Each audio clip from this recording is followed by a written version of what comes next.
గత ఎన్నికల్లో కాంగ్రెస్ పార్టీ అధికారంలోకి రావడానికి ప్రస్తుత ముఖ్యమంత్రి, మంత్రులు, ఇతర కాంగ్రెస్ సీనియర్ నాయకులు ప్రజలకు 6 గ్యారంటీలతో పాటు 420 హామీలు ఇచ్చి నేటికి 420 రోజులు పూర్తవుతున్న సందర్భంగా వాళ్ళు ఇచ్చిన 420 హామీలలో కనీసం 10% కూడా అమలు కాలేదని నిరసన తెలియజేస్తూ రంగయ్యపల్లి గ్రామంలో బీఆర్ఎస్ పార్టీ గ్రామ కమిటీ ఆధ్వర్యంలో గాంధీ వర్ధంతి సందర్భంగా గాంధీ విగ్రహానికి నివాళులు అర్పిస్తూ ప్రభుత్వం ఇప్పటికైనా కళ్లు తెరుచుకొని ప్రజలకు ఇచ్చినటువంటి 420 హామీలు, 6 గ్యారంటీలు తక్షణమే అమలు చేయాలని డిమాండ్ చేస్తూ గాంధీ విగ్రహానికి వినతి పత్రాన్ని సమర్పించారు. మెదక్ జిల్లా బీఆర్ఎస్ సీనియర్ నాయకులు రెక్కెల శేఖర్ గౌడ్, రంగయ్యపల్లి మాజీ సర్పంచ్ నాగభూషణ ముదిరాజ్, మహబూబ్ రెడ్డి, పంజా భిక్షపతి ముదిరాజ్, మహేష్ గౌడ్, కుమార్ ముదిరాజ్, నరేష్ ముదిరాజ్, పంచామి రేణుకుమార్, ఆంజనేయులు, బీఆర్ఎస్ సీనియర్ నాయకులు, కార్యకర్తలు, గ్రామస్తులు పాల్గొన్నారు. మన చెట్లగారం రంగయ్యపల్లి గ్రామంలో మన గాంధీ తాతకు వినతి పత్రం ఇవ్వడం జరిగింది. ఎందుకంటే ప్రభుత్వం గెలిచి 420 రోజులు గడుస్తున్నా కానీ ఏ ఒక్క హామీ గిట నెరవేర్చలేకుండా పోయింది. ఎందుకంటే పింఛన్దారులకు 4,000 రూపాయలు ఇస్తానని చెప్పి ఆ ముసలోళ్ళని గిట మోసం చేసింది. అదే మహిళలను మోసం చేసింది. ఆ పిరి బస్ అని పెట్టి చాలామందిని మోసం చేసి ఈరోజు గద్దె ఎక్కింది. 6 గ్యారంటీలని చెప్పి ఒక్క హామీ గిట నెరవేర్చలేకపోయింది. ఉన్నటువంటి ఇప్పుడు భూమి ఉన్న వాళ్ళకు పైసలు పడతాయని చెప్పారు కానీ ఇప్పటి వరకు గిట ₹1 గిట పడలేదు.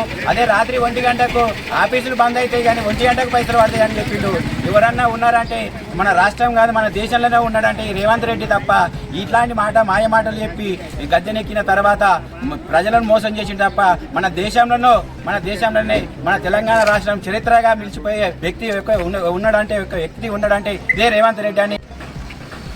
తెలంగాణ ప్రజలను మభ్యపెట్టి 420 హామీలు ఇచ్చి నమ్మశక్యంగా హామీలు ఇచ్చిన కాంగ్రెస్ ప్రభుత్వం అధికారంలోకి వచ్చిన తర్వాత ఆ 420 హామీలను గాలికి వదిలేసి ఎవరి మీద అయితే ఈ ప్రజలు తిరుగుబాటు చేస్తున్న వాళ్ళ మీద కేసులు చేసి ఈ సంక్షేమ కార్యక్రమాలు అందించకుండా కావాలని ఏదో వంకతోని కేటీఆర్ని హరీష్ రావుని అరెస్ట్ చేయాలనే ఉద్దేశంతో ఈరోజు కార్యక్రమాలు చేస్తున్న తెలంగాణ రాష్ట్ర ప్రభుత్వం, కాంగ్రెస్ ప్రభుత్వం ఈరోజు 420 హామీలు ఇచ్చి కనీసం అందులో 10% అన్న హామీలు నెరవేర్చకుండా కేవలం కాలయాపన చేస్తూ స్థానిక సంస్థలకు ఎన్నికలకు రావాలనే ఉద్దేశంతో ఈ కార్యక్రమం చేస్తుంది.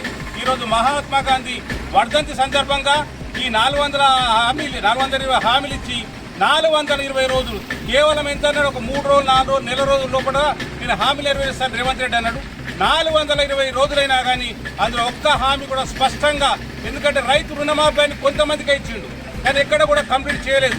అలాగే ఈ రోజు కూడా ఈ రైతు బంధు అని చేసి ఎక్కడెక్కడ ఉప్పిరెడ్డిపల్లి ఈ మండలంలో ఉప్పిరెడ్డి గ్రామం చిన్న కమతాలు ఉంటాయి, అక్కడ ఫ్యాక్టరీస్ ఉంటాయి కాబట్టి రైతులకు సంబంధించిన భూమి తక్కువ ఉంటాయి కాబట్టి ఒక 5-6%తో వెళ్ళిపోతాయి కాబట్టి ఆ గ్రామాన్ని అందుకున్నాడు.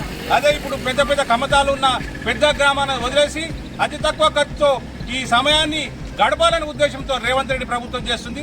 ఇప్పటికైనా రేవంత్ రెడ్డి ప్రభుత్వం కళ్ళు తెరిచి రేపు రాబోయే ఎన్నికల్లో మీ గౌరవం ఏమాత్రం కాపాడుకోవాలన్న స్థానిక